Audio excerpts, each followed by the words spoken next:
नमस्कार। नमस्कार।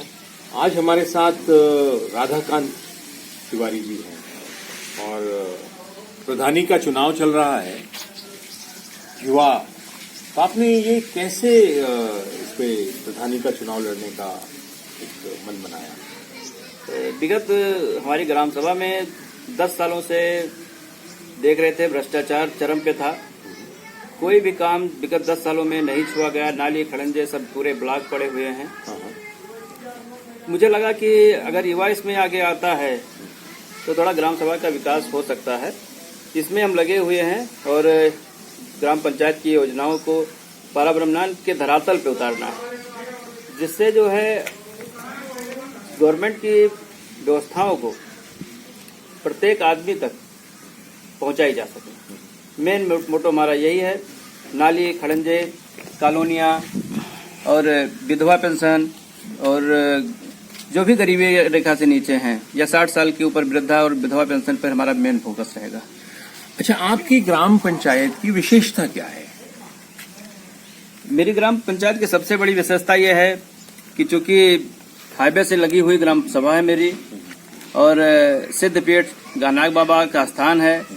और हमारी ग्राम सभा में सबसे महत्वपूर्ण बात यह है कि एक सांडिल धाम की स्थापना हुई है, जो कि हमारे भैया तिवारी जी के माध्यम से सब कुछ संपन्न हो रहा है।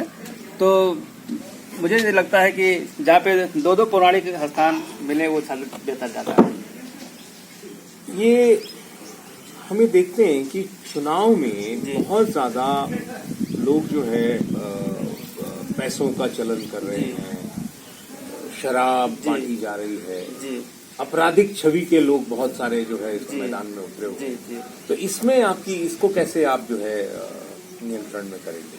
अब मैं अपने माध्यम से लोगों से मिल रहा हूं और लोगों को ये भी बता रहा हूं कि आप चूंकि इन लालच में नहीं आना है, क्योंकि नशा मुक्ति पर भी मेरा जो है विशेष कंट्रोल रहेगा। अगर मुझे दायित्व मिल रहा है तो मैं तो नशा मुक्ति पर विशेष अभियान चलाएंगे।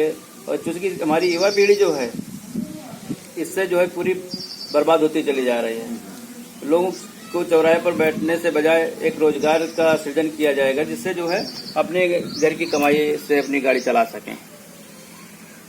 अच्छा, ये महिलाओं की कैसी स्थिति है आपकी ग्राम पंचायत में, महिलाओं का और उसके रोजगार के लिए? या स्वयं सहायता समूह भी कुछ बने होंगे, सरकार बहुत इसमें काम कर रही है, क्योंकि हमें विजिबल तो कुछ दिखता नहीं है ज्यादा। नहीं, अभी क्योंकि हमारे यहाँ के अभी तक जिनको दायित्व दिया गया था उनको ग्राम सभा के किसी भी व्यक्ति से ज्यादा कोई मतलब ही नहीं रहता था। तो योजनाएं जो है वो कागज पे ही रह गई हैं। अभी मुझे आगे इसलिए आना पड़ रहा है कि मुझे उन योजनाओं को जमीन पर उतारना है। अच्छा, यहाँ पे जैसे प्रदेश सरकार और भारत सरकार इकाई के रूप में भी प्रमोट करने में लगी है, कैसे इसमें पूंजी निवेश है। तो हमारी ये जो ग्राम सभा है पाराब्रह्मणान, इसमें पूंजी निवेश के भी साधन है क्या है? कैसे आप युवाओं के लिए रोजगार इसमें जनरेट करेंगे? अभी बाहर से बहुत सारे लोग जुड़ रहे हैं, अपने सांडिल धाम के माध्यम से भी जुड़ रहे हैं कि जो पाराब्रह्मणान ग्राम सभा में भी निवेश करना चाह रहे हैं और बिना किसी इंटरेस्ट के लगभग 1 करोड़ रुपए तक बिना ब्याज के पैसे मतलब निवेश करना चाह रहे हैं, जिससे युवाओं को रोजगार मिल सके। तो बिना ब्याज के नहीं करेंगे, इसका मतलब वो पार्टनरशिप करेंगे, कुछ पीपीपी मोड में होगा? हाँ, पार्टनरशिप नहीं करेंगे। वो है कि युवा कहीं भटके ना और अपना जो है अपनी कमाई करे, अपना परिवार सृजन करे और हमारा पैसा धीरे धीरे वापस करता रहे किस्तों में। ये क्योंकि आपकी मेन हाईवे पे ग्राम पंचायत जी, तो इसका एक अच्छा अप्रोच भी है जी। और कुछ विशेष जो आप अपनी ग्राम पंचायत के अपने जो आपके वोटर्स हैं वो कुछ विशेष बताना चाहेंगे? क्योंकि युवा भटका हुआ है, पलायन की एक अपनी विधि है और रोजगार के साधन कम हैं। इसमें कुछ एक मैसेज आप अगर युवाओं को देना चाहें? या जब तक युवाओं के लिए जो है रोजगार और उद्योग की व्यवस्था ग्राम सभा में नहीं की जाएगी तब तो पलायन की स्थिति तो बनी ही रहेगी। जब उसको यहाँ अपना उद्योग चलाने के लिए पूंजी मिलने लगेगी और अपना रोजगार चलाना शुरू कर देगा, पलायन की कोई स्थिति बनने का सवाल ही नहीं उठता है। ये जो ग्राम पंचायत है इसमें जातियों का बड़ा वो है, इसमें आप जातियों का, क्योंकि हमने देखा है कि ग्राम पंचायत में या जिला पंचायत में जातियों के समीकरणों में चुनाव होते हैं, जो कि एक तरह से ग्राम पंचायत के लिए अच्छी बात नहीं है। इसके लिए आपने क्या प्रयास किया है कि जातियों में विभाजित ना हो, वो एक विकसित ग्राम पंचायत के रूप में डेवलप होने का कोशिश करें? नहीं, हमारी ग्राम सभा में ऐसी स्थिति नहीं उत्पन्न होती है, क्योंकि हमारी ग्राम सभा के लोग इतने जागरूक हैं, क्योंकि लगभग सारे लोग जितने भी प्रत्याशी हैं, एक दो को छोड़ करके कोई भी ऐसा प्रत्याशी नहीं होगा या बिना ड्रिंक के वो मतलब किसी भी घर में वोट मांगने जाए। तो उसका विशेष प्रभाव होता है। चलिए, गौ माता ने भी एक बड़ा शुभ संदेश उन्होंने भी रमाया है, है ना? तो ये भी एक बड़ा शुभ संकेत है। हम आपको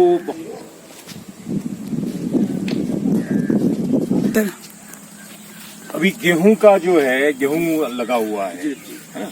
बहुत बढ़िया गेहूं आ रहा है। तो इसमें किसानों की जो समस्या है उस पर भी कुछ आपने चिंतन किया है? क्योंकि पूरे दिल्ली में देखने को आ रहा है, पूरे देश भर में अलग अलग जगह किसान आंदोलन कर रहे हैं। इसके लिए क्या आपने सोचा है?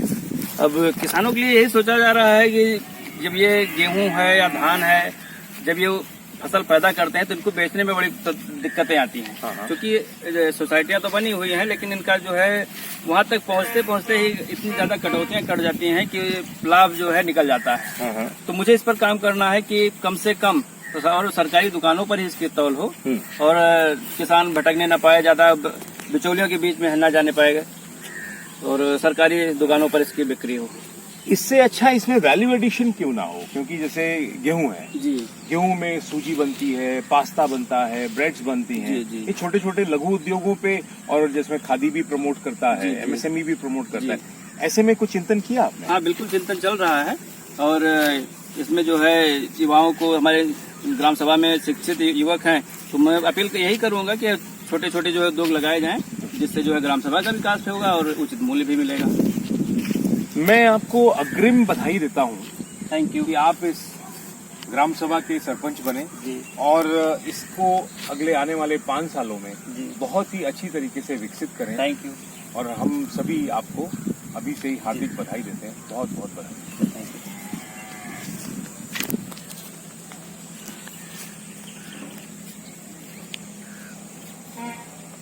यू। ये हमारे साथ राधाकांत तिवारी जी, युवा अभी सरपंच प्रत्याशी हैं, और हम उम्मीद करते हैं कि ये यहाँ के सरपंच बने और ये ग्राम सभा विकसित ग्राम सभा के रूप में, हमारी पूरे उत्तर प्रदेश में लगभग 60,000 के आसपास ग्राम सभाएं हैं, जिसमें अभी हमने सरकार को 1 लाख करोड़ रुपया पूंजी निवेश की बात कही है, जिसमें प्रति ग्राम पंचायत 1 से 2 करोड़ रुपया पूंजी निवेश कैसे आ सकता है, बैंकों के माध्यम से, फाइनेंशियल इंस्टीट्यूशन।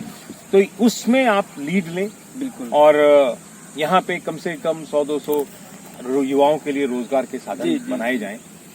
मैं आपका बहुत बहुत, क्योंकि आपका समय बड़ा कीमती है, समय चुनाव का चल रहा है, 2 दिन बचे हैं, बहुत बहुत बधाई आपको। और तो राधाकांत जी, गाड़ी है, आपका क्या चुनाव चिन्ह क्या है? मेरा चुनाव चिन्ह कार है जी। अच्छा हो, तो क्या कार, जैसे बहुत सारे लोग बड़े बड़े प्रॉमिस करते हैं, आपने कार का प्रॉमिस तो नहीं कर दिया कि मैं कार दूंगा लोगों को? नहीं, कार तो नहीं दी जा सकती, क्योंकि ग्राम सभा में इतनी संभावनाएं नहीं बनती हैं, लेकिन कार हर घर तक अपने रोजगार से पैदा करके लोग अपनी गाड़ी कमाई करें, इतनी योजनाओं को लाना है, इतने उद्योगों को, छोटे छोटे घरेलू उद्योगों को लाना है कि जिससे अपने कार चला सकें। अभी अयोध्या का जो 125 किलोमीटर रेडियस है, उसमें विशेष आध्यात्मिक क्षेत्र में डेवलप हो रहा है। तो अभी जो है ना, कैसे लगभग मेरे ख्याल से 10,000 गाड़ियों की आवश्यकता पड़ेगी मिनिमम। तो उसमें अगर आप लीड लेंगे और यहाँ से कुछ लोगों को ड्राइवर्स बनाया जाए और कुछ लोगों को फाइनेंस करवा दिया जाए गाड़ियों में, तो एक 10, 20, 25 लोगों को अच्छा खासा एक रोजगार का धंधा हो सकता है। बिल्कुल, जो है युवाओं को इसमें मोटिवेट किया जाएगा कि आप जो है ड्राइविंग लाइन में आइए, क्योंकि अयोध्या अपना जो है इतना विकसित हो रहा है, यहाँ ओला उबर आ रही हैं, आपको जो है एक ठीक ठाक जो है जॉब मिल जाएगी, जिससे अपने घर के खर्चा पानी चलेगी। बहुत बढ़िया, आपको बहुत बहुत शुभकामनाएं। Thank you. और